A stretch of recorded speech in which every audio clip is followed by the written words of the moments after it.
રાજકોટના કેડી પરિવારના મોભી મીઠીબા અરજણભાઈ રાઠોડે આજે 22 એપ્રિલના 106મા વર્ષમાં પ્રવેશ કર્યો છે। એક સદીથી પણ વધુ દુનિયા નિહાળનાર મીઠીબા આજે આ ઉંમરે પણ ખડેધડે છે। છ પેઢી તેમણે જોઈ છે।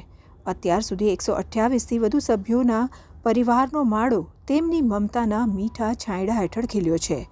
આજે વૃદ્ધાવસ્થાના આ પડાવમાં પણ તે પોતાનું દરેક કામ જાતે કરવાનો આગ્રહ રાખે છે। મૂળ સાબરકાંઠાના તલોદ ગામે જન્મેલા મીઠીબાના લગ્ન અરજણભાઈ રાઠોડ સાથે થયા હતા। સંતાનમાં એકમાત્ર કવાભાઈ હતા। આઝાદી પછી સ્થાનિક સ્વરાજ્ય એટલે કે સ્થાનિકથી માંડીને ધારાસભ્ય અને લોકસભા સહિત જેટલી પણ ચૂંટણી થઈ છે તેમાંથી એક પણ ચૂંટણીમાં તેઓએ મતદાન ચૂક્યું નથી।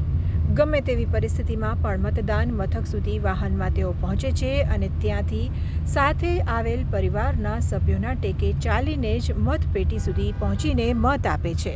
ભાજપમાંથી સતત 3 ટર્મ સુધી ચૂંટણી જીત્યા અને આજે શહેરના સામાકાંઠે જે વિકાસ થયો છે તેમાં સિંહ ફાળો આપનાર આગેવાનોમાં તેમના એકમાત્ર સંતાન કવાભાઈનું યોગદાન છે। મીઠીબા આજે તેમની 6ઠ્ઠી પેઢી નજરે જુએ છે। આવું ભાગ્ય કોઈના નસીબમાં હોતું નથી।